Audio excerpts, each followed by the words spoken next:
감사합니다. 오늘 느헤미야 6장 잠시 주춤했던 산발락과 도비야와 게셈이 오늘 또 방해를 시작하는 6장 1절부터 14절 우리 한번 본문을 먼저 읽겠습니다. 산발락과 도비야와 아라비아 사람 게셈과 그 나머지 우리의 원수들이 내가 성벽을 건축하여 허물어진 틈을 남기지 아니하였다 함을 들었는데 그때는 내가 아직 성문에 문짝을 달지 못한 때였더라. 산발락과 게셈이 내게 사람을 보내어 이르기를 오라 우리가 오노 평지 한 촌에서 서로 만나자 하니 실상은 나를 해하고자 함이었더라.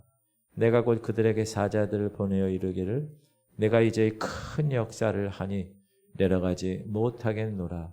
어찌하여 역사를 중지하게 하고 너희에게로 내려가겠느냐 하며 그들이 4번이나 이같이 내게 사람을 보내되 나는 꽃같이 대답하였던 산발락이 5번째는 그 종자의 손에 봉하지 않은 편지를 들려 내게 보냈는데 그 글에 이르기를 이방 중에도 소문이 있고 가스무도 말하기를 너와 유대 사람들이 모반하려 하여 성벽을 건축한다 하나니 네가 그 말과 같이 왕이 되려 하는도다. 또 네가 선지자를 세워 예루살렘에서 너를 들어 선전하기를 유다의 왕이 있다 하게 하였으니 지금 이 말이 왕에게 들릴지라. 그런즉 너는 이제 오라 함께 의논하자 하였기로. 내가 사람을 보내어 그에게 이르기를 네가 말한 바 이런 일은 없는 일이요 네 마음에서 지어낸 것이니라 하였나니 이는 그들이 다 우리를 두렵게 하고자 하여 말하기를 그들의 손이 피곤하여 역사를 중지하고 이루지 못하리라 함이라. 이제 내 손을 힘있게 하옵소서 하였더라. 이후에 무헤다벨의 손자 들라야의 아들 스마야가 두문 불출하기로 내가 그 집에 가니 그가 이르기를 그들이 너를 죽이러 올 터이니 우리가 하나님의 전으로 가서 외소 안에 머물고 그 문을 닫자. 저들이 반드시 밤에 와서 너를 죽이리라 하기로 내가 이르기를 나 같은 자가 어찌 도망하며 나 같은 몸이면 누가 외소에 들어가서 생명을 보존하겠느냐. 나는 들어가지 않겠노라 하고 깨달은 즉 그는 하나님께서 보내신 바가 아니라 도비야와 산발렛에게 뇌물을 받고 내게 이런 예언을 함이라. 그들이 뇌물을 준 까닭은 나를 두렵게 하고 이렇게 함으로 범죄하게 하고 악한 말을 지어 나를 비방하려 함이었느니라. 내 하나님이여 도비야와 산발락과 여선지 노야다와 그 남은 선지자들 곧 나를 두렵게 하고자 한 자들의 소행을 기억하옵소서 하였노라.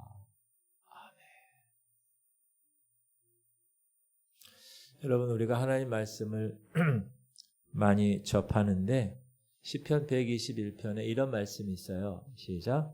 이스라엘을 지키는 이는 졸지도 아니하시고 주무시지도 아니하시니. 하나님이 주무시는 거 봤어요? 조는 거. 우리 성도님들이 특별히 오후 예배 점심을 맛있게 드시고 오후 예배 딱 있으면 눈이 개슴치 초점을 잃고 주무시는 경우가 많이 있죠.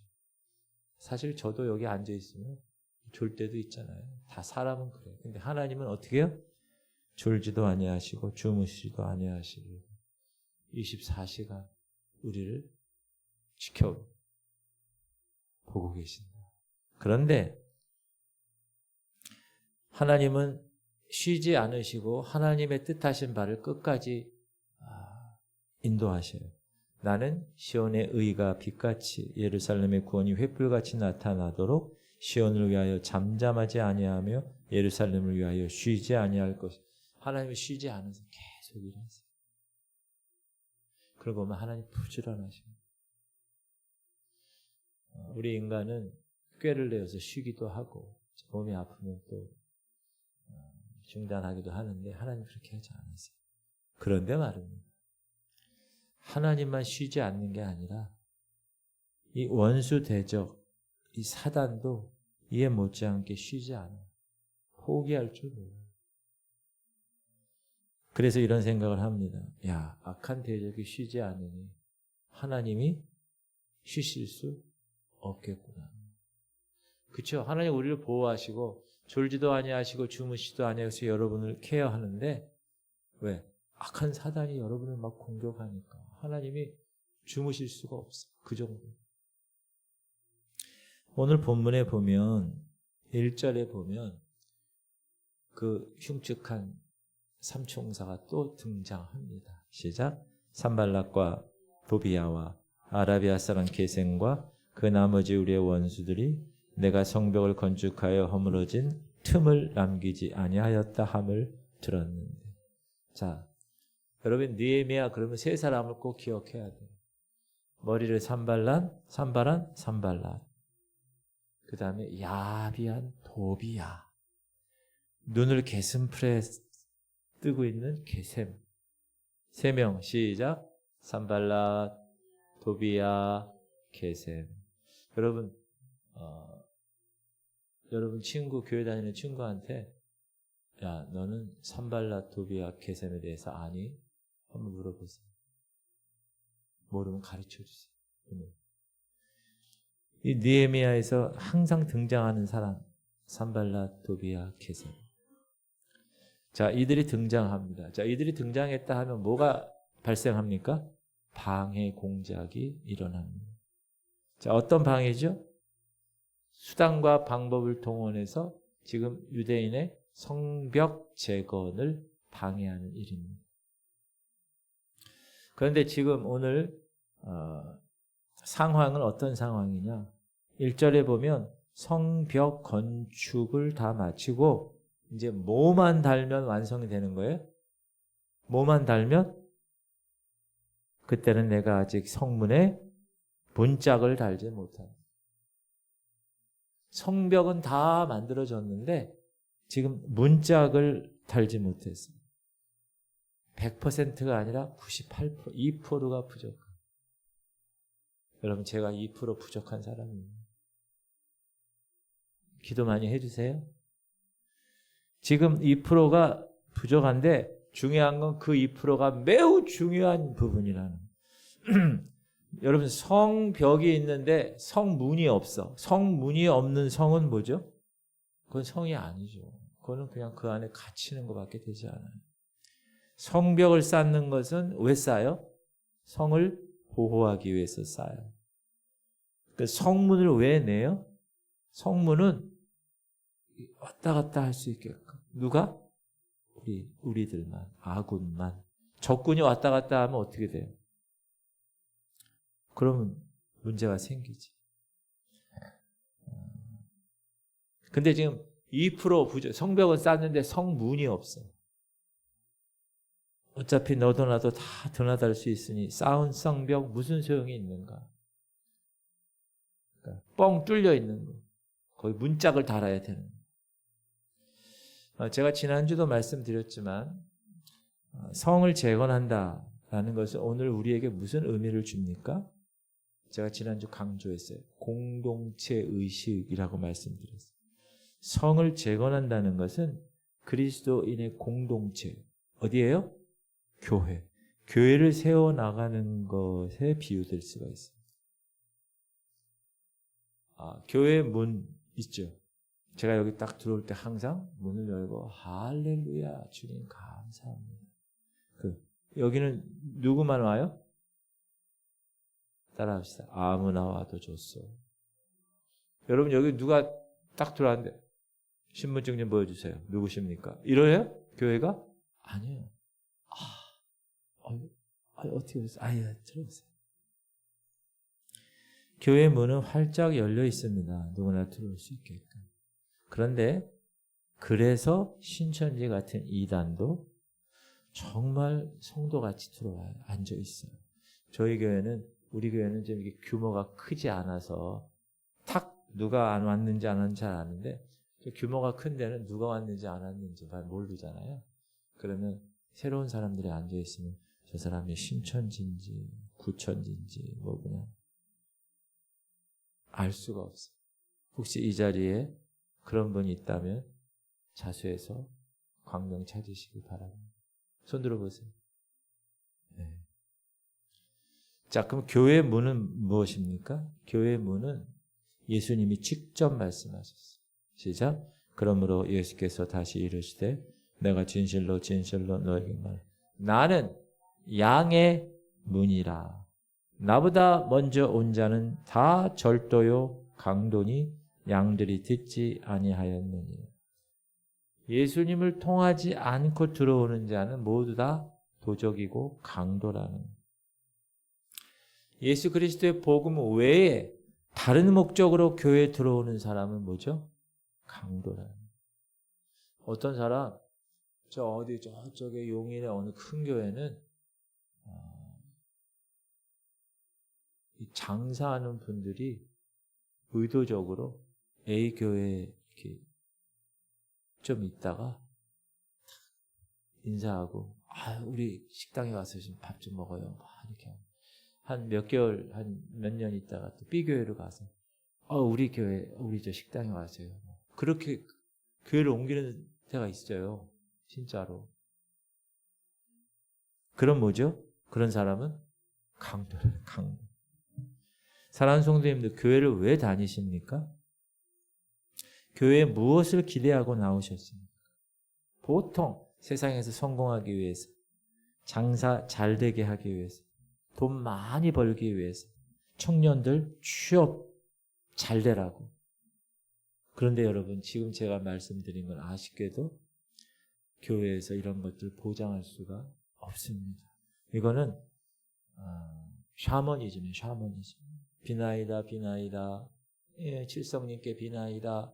우리 아들 잘 되게 하시고 그래서 이렇게 돈 드리고 그냥.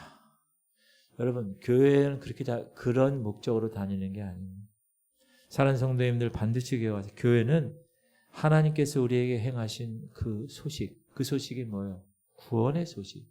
그 놀라운 구원의 소식을 전하는 공동체고, 하나님이 우리를 어떻게 이끄셨으며 여러분을 어떻게 지금까지 이끄셨고, 또 하나님이 여러분을 통해서 무엇을 행하기를 원하시는지를 전하는 거예요. 그것이 일차적인 근본 목적입니다. 그런데 그것이 사실 우리를 복되게 하는 거예요. 그렇게 살면. 그게 하나님의 방법이에요. 근데 교회에서는 자꾸 다른 이야기를 가르쳐요. 하나님의 말씀, 예수 그리스도의 복음이 교회의 문이라는 사실을 여러분 딱 잡고 있어야 돼요. 절대 흔들리면 안 돼요. 다른 것 때문에 전혀 하나님이 원하시는 말씀대로 하나님께서 이야기하신 것 외에 다른 목적으로 교회를 왔다. 그거는 10년, 20년 다녀도 하나님을 만날 수가 없습니다. 자, 이렇게 삼총사, 누구라고 그랬어요? 산발랏, 도비야, 게셈. 이 삼총사는 성벽 재건의 이 문자, 2% 남은 기회를 놓치고 싶지 않았어요. 그런데 이번에는 작전을 좀 완전히 달리 했어요. 지금까지 이들의 방해는 뭐였죠? 비웃었고 군사적인 위협을 가했고 이스라엘 백성들을 낙담하게 했고 두려움에 빠뜨리게 해서 성벽 공사를 중단시키는 것이 그들의 전략이었는데, 그런데 보니까 성벽을 다 쌓은 거예요. 이 삼총사의 공격은 이스라엘 백성들을 타겟으로 했더니 안 되는구나.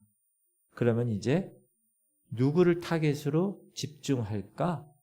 지도자 이름이 누구죠? 느헤미야 지도자 개인에게 집중해서 공격을 한 겁니다. 느헤미야가 살아있는 동안에는 이 이스라엘 공동체를 무너뜨리기가 힘들구나. 결론을 내린 거예요. 왜 그랬죠? 느헤미야가 리더십을 발휘해서 흔들리지 않게 백성들을, 동요한 백성들을 붙잡아주고 있어요. 그런 과정을 통해서 백성들은 느헤미야를 신뢰하기 시작해요. 지난주에 월급도 안 받고 일을 했다, 총독. 그 정도로.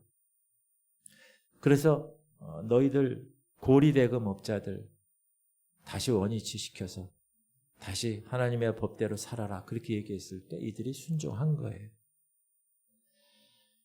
그래서 이 흉측한 삼총사, 산발랏, 도비아, 이 게셈 이 사람들은 이제 성벽 공사가 끝나고 문짝을 달기 위해서 조금 느슨해진 그 타이밍에 야, 지도자 느헤미야를 무너뜨려야 되겠다. 이런 전략을 짜게 된 것입니다. 그래서 이 삼총사의 첫 번째 전략은 뭐냐? 평화회담을 제의했어요. 근데 목적이 느헤미야를 죽이려고 그러는 거예요. 산발락과 게셈이 내게 사람을 보내어 이르기를 오라 우리가 오노 평지 한 촌에서 서로 만나자 하니 실상은 나를 해오고자 함이었더라. 2절을 자세히 보면 삼총사 중에 한 명이 빠진 것 같아요. 누가 빠졌죠? 도비아가 빠졌네. 그럼 여러분, 도비아가 비로소 마음을 좀 바로 잡았구나 생각하시면 안 됩니다. 도비아는 총독이 아니어서 평화회담 초청 자격이 없어서 빠진 겁니다. 그래서 산발락과 게셈, 사마리아 총독, 아라비아 총독 이 사람들이 이렇게 말하는 거예요. 야, 너희들 성벽 다 쌓았다며? 사실 그동안 우리는 느헤미야 당신 일 반대를 많이 했었어요. 우리에게 별 이익이 되지 않기 때문에 반대를 했는데 우리 반대에도 불구하고 그 일을 성공적으로 완수했더군요. 이제 더 이상 우리가 반대한들 무슨 소용이 있겠어요? 우리는 당신과 좋든 싫든 서로 이웃이 되었죠. 어우러져 살아야 할 이웃들이기에 이렇게 의논하고 싶어요.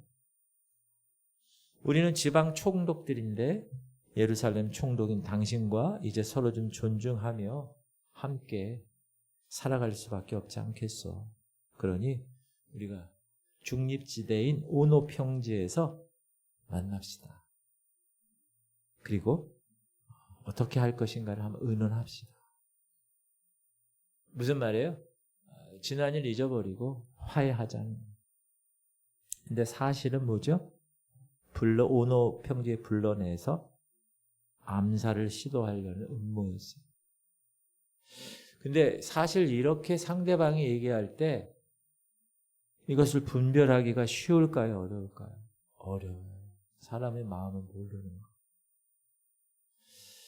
야, 하나님께 기도했더니 드디어 이들 마음이 야, 하나님 변화시켜 주셨구나. 할렐루야. 이렇게 순진하게 생각할 수도 있죠. 혹은 야, 이제 성벽도 다 쌓았고 문짝만 달면 되는데 나는 저 페르시아 외지에서 왔으니 이제 이 본토백이들과 좀 잘 지내야 되겠다. 이렇게 하면서 그래 회담에 응할게 하고 말하기가 쉬웠을 거예요. 그러나 성경은 이렇게 이야기합니다.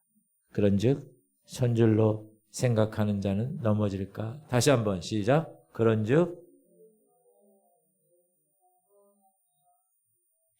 항상 위기와 위험은 언제 일어나느냐? 다 이루었다고 방심할 때 일어납니다. 위험이 일어날까를 대비하고 있을 때 그때보다 위험이 이제 지나가서 평안하다고 생각할 때 더 위험한 겁니다. 질문 드립니다. 다윗의 눈에 밧세바가 언제 보였습니까? 다윗이 도망다니고 다윗이 어렵고 다윗이 사울 왕에게 위기에 처해 있을 때였나요? 아니요.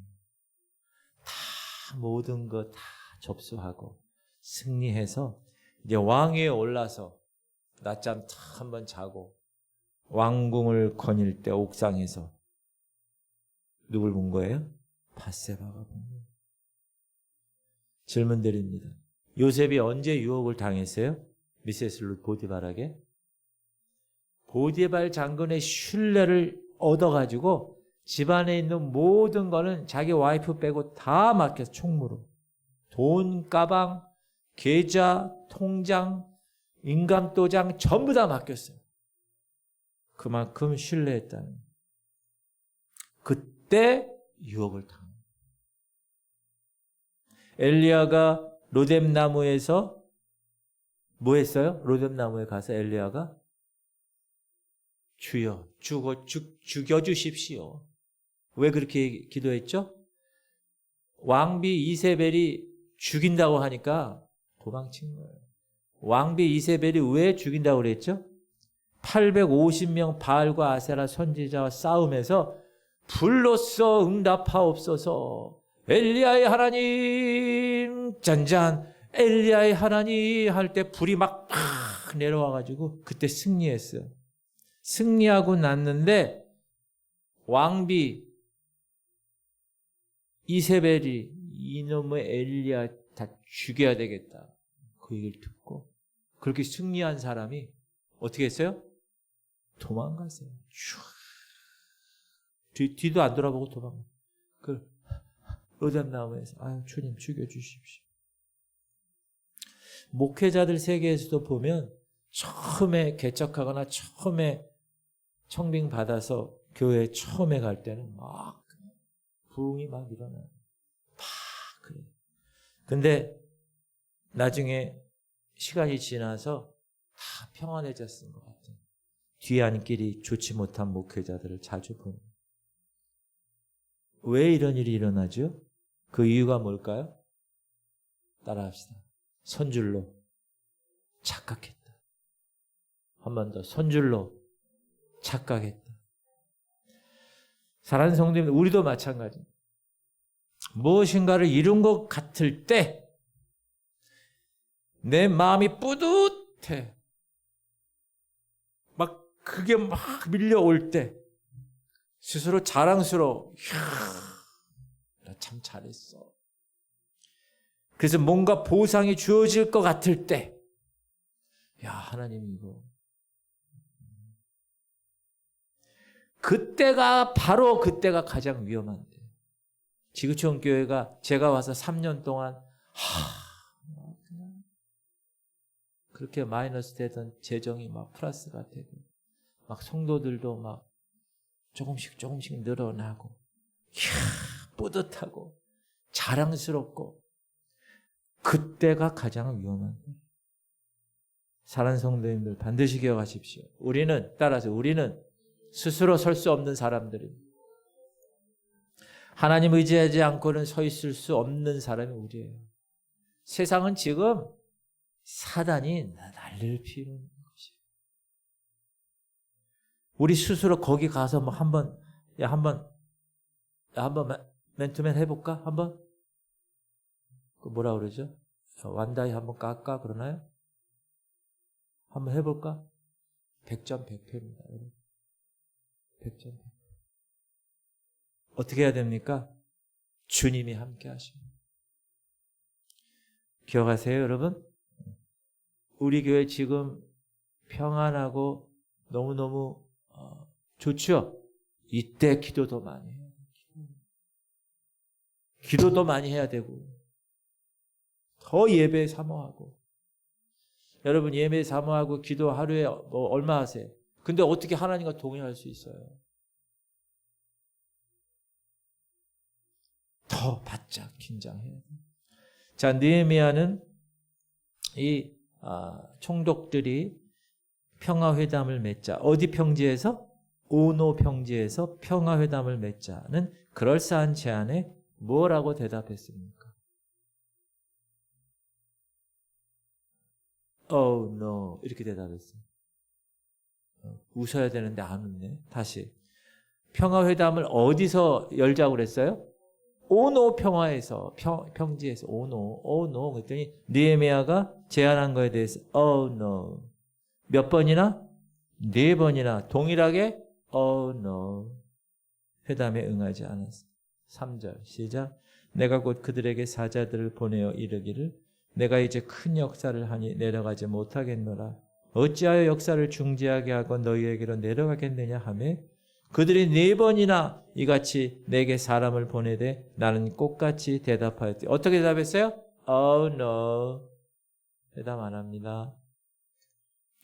느헤미야는 영적인 인사이트가 있었어요. 그래서 자신을 해하려다는 음모를 알아차린 거예요. 이 총독들은 어떻게 하죠? 산발락 같은 애들은 저 어떻게 알았지? 이렇게 생각했을 거예요. 그런데 이 느헤미야의 여기서 위대성이 있어요. 그랬을 때 저들의 음흉함을 비난하지 않았다. 여러분, 우리가 보통 상대방하고 경쟁 관계에 있을 때 우리가 좀 이렇게 상대방이 잘못된 거를 탁 파악하면 어떻게 해요? 그걸 가지고 비난해요. 근데 느헤미야는 비난하지 않았어요. 뭐라고 그래요? I have no time to go to you. 내가 당신에게로 갈 시간이 없다는 거예요. 회담하러 갈 시간이 없어요. 내가 지금 가장 중요한 일은 성문에 문짝 따는 건데, 성벽에. 근데 그 어떤 것도 이 일을 중단할 만한 그런 일은 결코 없습니다. 느헤미야가 이 흉악한 삼총사의 음모를 어떻게 알았는지는 몰라요. 왜? 성경에 기록되지 않았어요.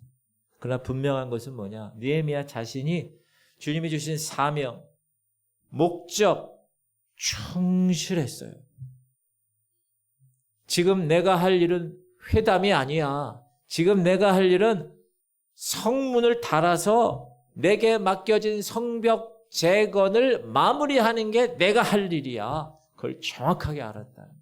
여러분, 공동체에서 리더가 그 공동체가 해야 할 일을 정확하게 아는 게 너무 중요합니다. 교회 공동체 리더인 제가 이 교회가 왜 존재하는지를 제가 계속 여러분에게 얘기하는 거예요. 이 어두운 곳에 빛으로 복음을 전하기 위해서 이 지역교회는 존재한다. 여러분이 깨어서 빛의 자녀처럼 생활해야 된다. 이렇게. 여러분 가정도 마찬가지예요. 가정에 여러분 리더십이잖아요. 부모들. 그럼 이 가정이 왜 존재하는지, 너는 지금 왜 태어났는지, 그리고 너는 왜 어떻게 자라서 어떻게 살아가야 되는지 그것에 대해서 정확하게 리더가 제시를 해줘야 돼요. 할렐루야. 시작. Oh no. 사랑하는 성도님들, 우리도 oh no라고 말할 수 있어요. 하나님께서 맡겨주신 그 일에 집중하기 위해서 다른 일들은 거절할 수 있어야 합니다. 유혹에 직면했을 때 어떻게 해요? Oh no라고 말해야 합니다. 진리와 도덕적 기준을 적당히 타협하도록 요구받을 때 안 돼? Oh no라고 말해야 합니다. 덜 좋은 것이 더 좋은 것을 손상시키려고 할 때 안 돼? No. 그놈의 정 때문에 거절하기 어려운 부탁을 받아본 경험이 있을 때 한순간을 모면하기 위해서 no라고 말하지 못할 때 결국 나와 상대방 모두에게 잘못을 행하는 것임을 깨달으시기 바랍니다. 여러분 관계에서도 마찬가지입니다. 아니면 아니라고 정확하게 얘기해야 돼. 안 돼? 안 되는 거는 딱 정확하게. 반드시 기억하십시오. 사랑하는 성도님들. 무조건 노라고 얘기하는 게 아니에요. 무조건 노가 아니라 하나님께 예스 하기 위해서 노를 말할 줄 아는 성도님들 되기를 주님의 이름으로 축복합니다. 나는 하나님의 사역이 있어 지금. 그걸 하는 게 먼저야. 우선순위야. 안 돼? No. Excuse me. 죄송합니다. 양해를 구합니다. 안 됩니다. 여러분 한 사람 한 사람이 하나님께 yes 하시기 바랍니다. 그러기 위해서 no를 말할 줄 아는 성도가 되시기 바랍니다. 성숙한 사람. 두 번째 생각할 것은 이 삼총사의 두 번째 전략은 뭐였느냐 하면 루머를 퍼뜨리는. 근데 그 루머가 악성 루머. 모함이에요. 모함. 드디어 느헤미야에게 네 번째 거절당하고 나니까 다섯 번째 편지가 도착해요. 그런데 5절 보니까 그 편지가 어떤 편지라고 얘기해요? 산발랏이 다섯 번째는 그 종자의 손에 봉하지 않은 편지를 들려 내게 보냈는데 보통 그 당시는 지금은 카톡, 팩스 이런 걸로 하지만 그때는 이 양피지, 양의 껍데기를 얇게 해가지고 글을 쓰거나 갈대를 이렇게 하죠. 파피루스 이런 데 편지를 기록하죠.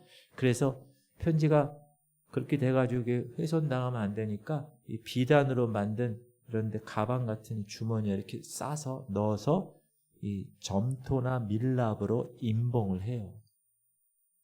근데 봉하지 않는 편지라는, 임봉이 안 됐어. 오늘 본문을 보니까. 자, 임봉이 안 됐다는 거, 이거 뭘 말하는 걸까요? 이 편지를 여러 놈이 봤다. 오픈됐다는 거. 그 글에 이르기를 이방 중에도 소문이 있고 가수무는 사람 이름이고 반대하는 사람이에요. 너와 유대 사람들이 모반하려 하여 성벽을 건축한다 하라니 네가 그 말과 같이 왕이 되려 한, 이제 악성 왕, 느헤미야가 왕 되려고 저러는구나. 7절. 또 네가 선지자를 세워 예루살렘에서 너를 들어 선전하기를 유다의 왕이 있다 하게 하였으니 지금 이 말이 왕에게 들릴지라. 그런즉 너는 이제 오라 함께 의논하자 하였기로. 편지의 내용도 지금 세상에 오픈돼, 봉인이 안 됐다고 그랬잖아요. 세상에 소문이 파다한 거예요. 어떤 소문이 파다한 거예요? 느헤미야가 성벽을 건축하는 이유가 저 페르시아 왕에게 쿠데타를 꾀하고 있기 때문에 그래. 선지자까지 세워서 자기가 유다의 왕이라고 말하게 하고 있는 거야. 그리고 이 소문이 조금 있으면 페르시아 왕에게 전달될 거야. 그러니 느헤미야 선생님, 우리가 해결해 줄 테니까 어느 평지에서 좀 만납시다. 그 내용의 편지예요. 여러분, 하지도 않은 일을 했다. 그리고 느헤미야에게 절대적 영향력을 주는 사람이 누구예요? 페르시아 왕이잖아요. 페르시아 왕에 대한 반역, 쿠데타를 꾀했다. 그 얘기를 딱 들었을 때 5번째 편지에 느헤미야가 얼마나 억울했겠습니까? 이럴 때 뭐라 그래요? 미치고 팔짝 뛸 노릇이야. 그래서 이 삼총사들이 욕을 노린 거예요. 그래서 자기가 그렇지 않아 나는 자기를 변명할 수밖에 없도록 안절부절하게 만들어서 오노 평지의 회담장에 나오게 하려고. 딱 나오면 죽이려고. 이런 속셈이었어요. 근데 여러분, 유언비어는요, 사실 여부에 관계없이 이 지도자에게 치명적인 타격을 줍니다. 주로 이런 유언비어 어디서 사용하세요? 어디서 사용하는 걸 여러분 많이 봐요? 정치권에서 즐겨 사용하는 수법이에요. 상대방에 대한 어떤 전략? 부정적인 걸 탁 캐내는 거예요. 그걸 무슨 전략이라 그래요? 네거티브 전략이래요. 저 사람이 과거에 성추문 이런 거 막 그렇게 하는 거예요. 근데 그렇게 네거티브 전략하고 막 유언비어 퍼뜨리면 사람들이, 그걸 듣는 사람들이 사실 여부를 확인하나요? 확인 안 해요. 대부분 확인 안 해요.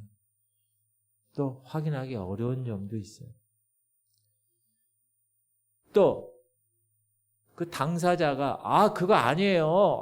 그 유언비어예요. 구차하게 변명하는 것이 더 많은 문제를 일으킬 수도 있어요. 특별히 연예인들에 대한 악성 루머. 인터넷에 막 퍼뜨리죠. 보이지 않는 적과 싸우는 것 같은 좌절감은 그 연예인에게 줘요. 여러분, 타블로 사건 알아요? 이런 악성 루머로 인한 고통이 얼마나 연예인들에게 크면 연예인들이 나중에 어떻게 해요? 자살해요. 오늘 본문의 느헤미야도 이런 말도 안 되는 이야기. 자기가 왕이 되려고 성벽을 쌓고 있다고. 페르시아 왕의 쿠데타 일으키려고 지금 그런다고. 말도 안 되는 소리. 얼마나 고통스러웠을까. 그런 상황에서 오늘 느헤미야는 어떻게 말하는가. 8절에 의하면 야, 그런 일 없어. 네가 지어냈지. 내가 사람을 보내어 그에게 이르기를 네가 말한 바 이런 일은 없는 일이요 네 마음에서 지어낸 것이라 하였나니. 그러니까 이 산발락과 도비아 게셈이 이거 어떻게 알았지? 당황하게 된 거예요. 9절의 느헤미야는 적이 우리를 두렵게 해서 손을 피곤케 하려고 하는데 주님, 이제 내 손에 힘을 주셔서 내 손이 힘있게 하시옵소서. 기도하고요. 이는 그들이 다 우리를 두렵게 하고자 하여 말하기를 그들의 손이 피곤하여 역사를 중지하고 이루지 못하리라 함이라. 이제 내 손을 힘있게 하옵소서 하였더라. 일일이 찾아다니지 않았어요. 속을 까보이고 싶었어요. 그러나 하나님이 아시니, 따라합시다. 하나님께서 모든 것을 아시니 하나님이 책임지시옵소서. 하나님이 다 아시니까 이제 내가 힘 빠지는 일이 없게 해주세요. 느헤미야는 모든 결과를 하나님께 맡기는 뭘 했어요? 기도를 했대요. 기도하면서 자신이 해야 할 일을 어떻게 해요? 끝까지 하는 거야. 포기하지 않아요. 이게 중요합니다. 여러분 이거 뭔지 아세요? 카더라 통신. 무슨 아시아 통신, 무슨 통신, 뉴욕 통신, 이런 통신이 많은데 요즘 새로 생긴 통신이 있어요. 카더라 통신. 들어보셨어요? 오늘 들어보셨잖아요. 이건 뭐냐 하면 추측이나 루머나 남의 말 인용할 때 야, 그놈이 뭐라 카더라. 그래서 카더라 통신이. 정확한 근거 없이 소문을 사실처럼 전달하거나 의도적으로 퍼뜨리는 거예요. 말 그대로 유언비어. 그런데 말입니다. 이 카더라 통신이 교회 내에서도 있습니다. 야, 저 권사가 그랬다 카더라. 야, 저 집사 남편이 글쎄 그렇고 그렇다 카더라. 목사님하고 사모님하고 뭐라 카더라. 우리 교회 보면 문제가 많아. 사람들이 그렇게 말하도록 카더라. 이런 거. 사랑하는 성도님들, 이런 카더라 소문을 본인이 들었으면 어떻게 해요? 흔들리면 안 돼요. 대개 출처가 불분명한 소문은요, 과장되거나 왜곡되었을 가능성이 큽니다. 출처가 부정확해. 그 누구한테 들었어? 몰라. 누가 그렇게 말하더라. 누군가를 헐뜯기 위해서 생겨난 소문일 가능성이 가장 큽니다. 그래서 반드시 기억하세요. 교회 내에서 특별히 카더라 통신에 현혹되어서 전달자가 되지 마시고 믿지도 마시고 다 끊어내시기 바랍니다. 여러분 TV에서 귓속말 게임 가끔 보시잖아요. 여러 사람이 줄을 쫙 섰어. 첫 번째 사람이 이제 사회자가 줘요. 그걸 딱 보고 두 번째 사람, 세 번째 사람, 네 번째 사람, 다섯 번째 사람. 그 맨 마지막에 가면 어때요? 말이 전혀 다른 말이 나와. 왜곡되는 경우가 많아요. 우리는 사람들의 한 단면만 보고 전체를 파악할 때가 많습니다. 그리고 여러분, 사람들은 자기가 듣고 싶은 말만 듣게 돼 있어요. 10가지 얘기를 하면 자기가 듣고 싶은 8가지만 들려. 2개는 안 들려. 나중에 그 얘기했잖아. 언제 얘기했어? 이런다니까요. 그건 나이가 들고 안 들고 전혀 관계없어요. 사람은 원래 그런 존재예요. 그래서 3자 대면을 하는 거예요. 녹음기를 틀어놓고. 그 말, 그 행동의 동기, 상황 잘 모르는데 쉽게 판단해서 아유, 그렇다더라. 그 목장에 걔는 왜 그렇다. 이런 거 있죠. 이러쿵 저러쿵 말을 하면 돼야 안 돼요? 안 된다, 이거 성경적으로. 제가 이걸 되게 강조합니다, 여러분. 말 조심해야 됩니다. 말 조심. 사랑하는 성도님들 반드시 기억하세요. 성경은 우리의 입을 다스리라고. 혀는 곧 불이요 불의의 세계라. 혀는 우리 지체 중에서 온 몸을 더럽히고 삶의 수레바퀴를 불사르나니 그 사르는 것이 지옥불에서 날 혀. 여러분 혀 한번 빼봐. 혀 한번 쳐다봐. 안 보이네요. 저는. 혀 보입니까? 보고 얘기하세요. 얘기하세요. 혀, 너 조심해. 7절 여러 종류의 짐승과 새와 벌레와 바다의 생물은 다 사람이 길들일 수 있고 길들여 왔거니와 혀는 능히 길들일 사람이 없나니 쉬지 아니하는 악이요 죽이는 독이 가득한 것이라. 거울 보면서 여러분 아우 이뻐 이러지 말고 혀만 보세요. 혀만. 너 조심해 오늘. 알았죠? 여자들 뭐 그리고 뭐 그냥 뭐 하지 말고 혀 조심해. 여러분 모든 짐승은 다 길들입니다. 사람이. 그 큰 곰, 그 큰 코끼리. 태국 가서 보니까 코끼리가요. 아이고 그 큰 몸집이 큰 게 조그만 애가 막 이렇게 해도 그냥 오 이렇게 한다.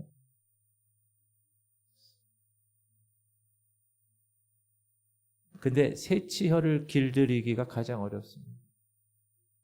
네, 저기 안 넘어가는. 반드시 기억하세요. 따라합시다. 소문 내지 말고 전달하지 맙시다. 직접 당사자에게 확인하기 전에는 믿지도 맙시다. 목사님, 직접 확인을 어떻게 합니까? 직접 확인이 힘들면 목사에게 이야기해서 해결하는 것이 좋습니다. 저한테 오세요. 저한테. 제가 해결해 드릴 테니까. 그냥 상상해가지고 당사자에게 확인하기도 전에 막 안 되는 거예요. 절대로. 그게 공동체를 허는 여우새끼. 절대로 안 됩니다. 아셨죠? 그런 사람 제 눈에 보이면 제가 가만히 있지 않을 거예요. 세 번째. 이 삼총사가 첫 번째, 두 번째 전략이 실패하니까 세 번째. 이제 거짓 예언을 하게 됩니다. 더 사악한 양상으로 치닫게 되는. 이후에 무헤다벨의 손자 들리야의 아들 스마야가 두문 분출하기로 내가 그 집에 가니 그가 이르기를 그들이 너를 죽이러 올 터이니 우리가 하나님의 전으로 가서 외소 안에 머물고 그 문을 닫자. 저들이 반드시 밤에 와서 너를 죽이리라 하기로. 질문 드립니다. 여기 스마야가 누굽니까? 스마야는 제사장입니다. 느헤미야와 어떤 관계입니까? 아주 막역한 관계. 친한 친구처럼. 그런데 스마야가 제사장인데 성전 예배에 나오지 않는 거예요. 아니 목사가 예배에 나오질 않는 거예요. 어디 아픈가 싶어서 이 느헤미야가 스마야를 찾아가는 거예요. 스마야는 대적에게 생명의 위협을 받고 있는 것처럼 가장하기 위해서 집에 꽁꽁 있는 거예요. 나타나지 않는 거예요. 두문 불출. 왜 그렇게 했을까요? 느헤미야에게 주목 끌고 싶어서. 그래서 느헤미야가 스마야를 찾아가죠. 그러니까 이 스마야가 이렇게 얘기하는 거예요. 야, 하나님께서 자기 얘기를 하는 게 아니라 제사장으로서 느헤미야한테 얘기하는 거예요. 선지자의 예언의 형식으로 말하는 거예요. 야, 느헤미야, 하나님께서 오늘 밤에 너를 죽이러 대적이 올 거야. 성전의 외소에 숨어 목숨을 부지해. 하나님께서 그렇게 얘기하셨어. 여러분, 느헤미야에게 이 목사님 말이 어떻게 들렸을까요? 아니, 친밀한 목사님 제사장이 한 말이잖아요. 그리고 그것도 하나님께서 전하도록 한 예언의 말씀이잖아요. 느헤미야에게. 이야, 이건 정말 믿을 수밖에 없는 거죠. 속기 쉬운 거죠, 이거는. 아니, 목사님이 얘기하는데 안 믿을 성도님들이 어디 있어요? 여러분, 오늘날도 이런 일이 많이 일어나고 있습니다. 사람들이 하나님께서 내게 이렇게 말씀하셨어요. 제가 이맘때만 되면 그 학교 다닐 때 신과생 누구 한 명 있어요. 성이 이씨예요. 제가 여러분에게 얘기 몇 번 한 거예요. 아주 뭐 샤크라 마라카라 그만 사랑하는 딸아, 하나님이 이렇게 얘기하십니다. 사랑하는 딸아, 너는 지금 여기가 아니다. 막 이런 사람이 있었어요. 조심해야 됩니다. 특히 정말 조심해야 돼요. 때로 자신을 정당화하려고 사람들을 자기 뜻대로 조종하기 위해서, 이게 매니플레이션이라고 그러는데 제가 제일 싫어하는 단어예요. 사람을 막 조종하는 거 있죠. 정치인들이 이거 잘하는데 그런 할 때 이런 얘기가 많아요. 주의해야 합니다. 왜? 쉽게 현혹돼. 하나님 이름을 팔아서 이렇게 되는 경우 너무 조심해야 돼요. 물론 성령님께서 우리의 마음을 격려하실 때가 있어요. 그럴 때 하나님이 이렇게 내 마음에 확신을 주셨어요. 이렇게 만져주셨어요. 이렇게 말하는 것이 더 좋습니다. 특별히 남에 대해서 이야기할 때 조심해야 합니다. 그 사람이 하나님 앞에서 깨닫도록 기도해 주는 게 좋아요. 왜냐하면 제가 아까 얘기한 그 리이라는 사람, 지금 목사님이 되는데 그 여자 그 학생한테 한 얘기가 말도 안 되는 얘기였어요. 지금 그분 선교사를 가라고 그래. 방글라데시 선교사를 가야 된다고 하나님 말씀하십니다. 근데 가지도 않았어요. 조심해야 돼요. 내 동기를 살펴야 돼요. 그리고 하나님 말씀의 근거가 있나 없나 정확하게 살펴야 해요. 자신의 뜻을 성취하기 위해서 하나님의 이름을 망령되게 하는 경우가 될 수 있어요. 조심해야 돼요. 특히 리더십들. 자, 그럼 느헤미야는 어떻게 이걸 분별했고 어떻게 이걸 거절했을까? 친구 스마야가 자신을 위해서 진심 어린 충고를 한 거잖아요. 그리고 자기가 거절하는 것은 뭐죠? 하나님 말씀에 거절하는 것이잖아요. 쉽지 않은 거죠. 근데 12절을 보니까 즉각적으로 느헤미야가 이 스마야의 정체를 알았다. 그런 건 아닌 것 같아요. 지금 약간 뭔가 이상하다 생각이 들어서 거절을 했는데 알고 봤더니 산발락과 도비아한테 뇌물을 받고 거짓 예언을 한 것입니다. 깨달은즉 그는 하나님께서 보내신 바가 아니라 도비아와 산발락에게 뇌물을 받고 내게 이런 예언을 함이라. 그런데 느헤미야가 거절할 때 했던 말이 내가 이르기를 나 같은 자가 어찌 도망하며. 여기서 나 같은 자라고 느헤미야가 자기 자신을 얘기했어요. 이건 무슨 말일까요? 야, 총독의 신분으로 생명의 위협이 있다고 몸을 숨기는 거 합당치 않아. 이스라엘 공동체를 재건해야 할 지도자가 그것이 하나님으로부터 사명인 것을 알고 시작한 지도자가 자신의 사명을 뒤로 한 채 성전 외소에 가서 숨어 있어? 말이 되니 그게? 그 얘기하는. 백성 앞에서 모범이 돼야 될 목사가 어떻게 자기 하나 살자고 그 성전 외소 그러면 저쪽에 좀 유아실 이런 데 숨어 있겠냐 이거. 느헤미야는 여러분 자신의 사명을 잊지 않았던 사람. 참 느헤미야의 훌륭한 영성을 볼 수가 있어요. 여러분 느헤미야는 목사가 아니에요. 선지자가 아니에요. 예언자가 아니에요. 대언자가. 평신도 이 사람. 그래서 여러분 서울대학교 연세대학 경영대학원의 그 리더십 배울 때 이 느헤미야가 꼭 들어가요. 11절 하반절 보면 나 같은 몸이면 누가 외소에 들어가서 생명을 보존하겠느냐. 난 들어가지 않게. 이 나 같은 몸이라는 게 뭐냐 하면 나 제사장이 아닌데 내가 어떻게 성전에 들어가서 숨어. 성전의 외소는요. 성전에 들어가는 건 누구만 들어가요? 제사장만 들어가요. 너와 네 아들들은 제단과 휘장 안의 모든 일에 대하여 제사장의 직분을 지켜 섬기라. 내가 제사장의 직분을 너에게 선물로 주었은즉 거기 가까이 하는 외인은 죽임을 당할지니라. 한나라 총독이라고 제사장의 지위를 범할 수 없죠. 여러분 이거 정말 중요한 거죠. 특별히 여러분 잘 알다시피 우시야 왕이 하나님을 섬기는 왕이에요. 하나님 앞에서 신실한 왕이 우시야 왕. 근데 그가 교만해져요. 제사장만이 들어가는 성전에 들어가서 분향하려고 해요. 그래서 어떻게 되죠? 문둥병에 걸려요. 역대하 26장에 기록되어 있어요.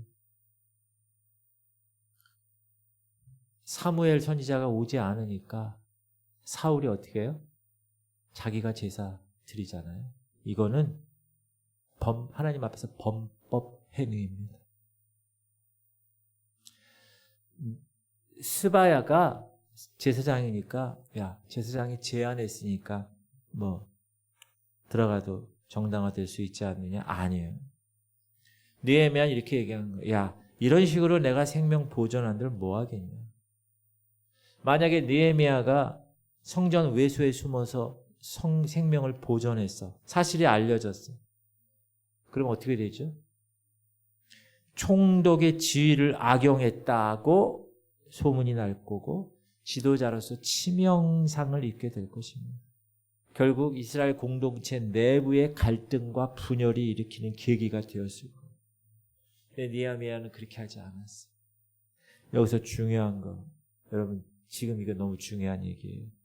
느헤미야는 자신의 사명과 지위를 잘 파악하고 있었던 지도자. 여러분 우리가 2025년도 사무총회에 여러분 이제 해야 될 임명을 했잖아요. 혼돈하면 안 돼요.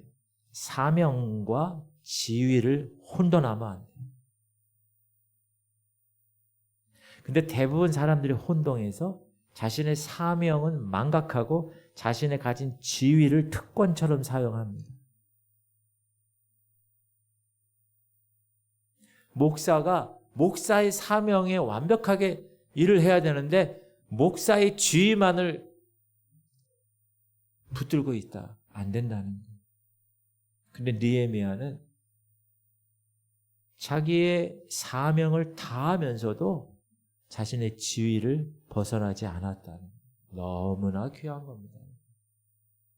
사랑하는 성도님들, 이 땅에 사는 동안 악한 대적이 우리 성도님들을 끊임없이 공격할 것입니다. 근데 드러내놓고 공격할까요? 안 그래요. 의도를 숨겨요. 그리고 우리에게 슬근슬근 접근합니다. 마치 지뢰밭을 통과하는 것 같은 상황이에요. 지뢰가 눈에 보여요? 안 보여요? 안 보여요. 그렇다고 막 가면 어떻게 돼요? 터지는 거예요.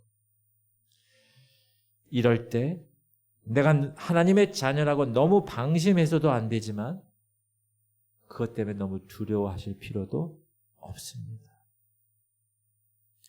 우리는 때로는 알고도 피하고 때로는 모르고도 피하게 됩니다. 그러므로 느헤미야처럼 자신의 목적과 사명에 집중하면서 하나님 말씀 앞에 자신을 늘 비추어 사는 삶, 이 삶을 통하여 분별력을 키울 수 있기를 주님의 이름으로 축복합니다.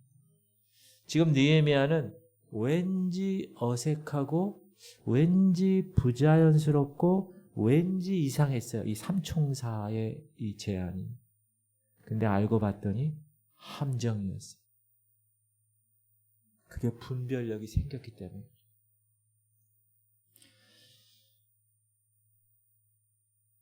또 하나, 우리는 깨어서 열심히 신앙생활을 해요.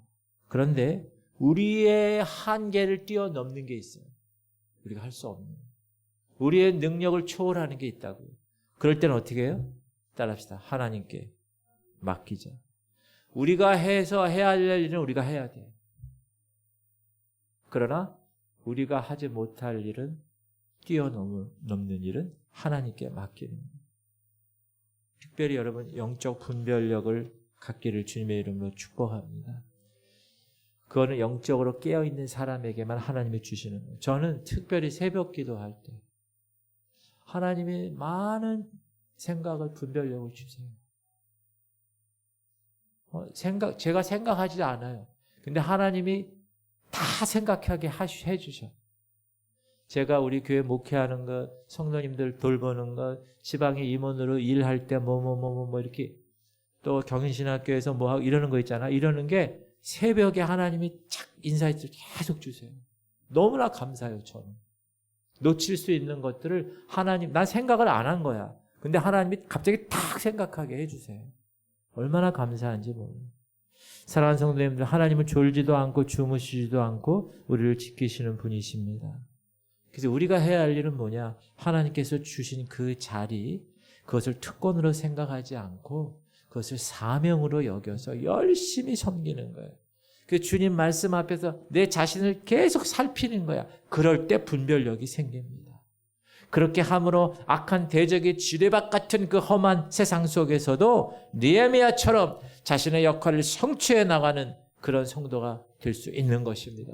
여러분, 그런 성도들이 되시기 바랍니다. 그러기 위해서는 어떻게 해야 돼요, 여러분? 자신의 사명을 알아야 돼.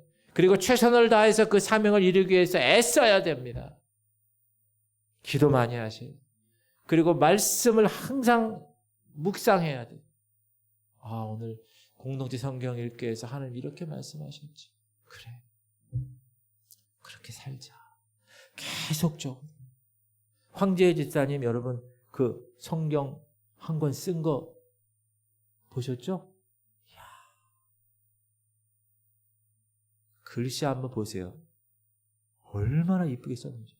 처음부터 끝까지. 제가 황재희 집사님을 다시 봤어요. 이야. 황재희 집사님이 제가 송영교회 갈 때 코올릭이었습니다. 근데 지금은 훌륭한 집사님 되셨어요. 그렇게 얼마나, 여러분, 그게 하루 이틀 됐겠어요?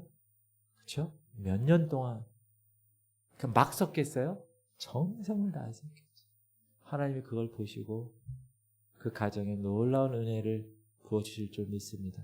동일하게 여러분에게도 마찬가지. 황제 입사에 없어서 얘기하는 거예요. 여러분에게도 마찬가지예요. 여러분들도 내 하나님이 주신 자리가 있다고요. 근데 그 자리를 특권으로 생각해. 나 여전도 회장이야, 나 남전도 회장이야, 나 장로야, 나 목사야, 권사야. 그걸 특권으로 생각하지 말고 사명으로 여기시기 바랍니다. 그래서 열심히 그 사명 감당하는 거예요.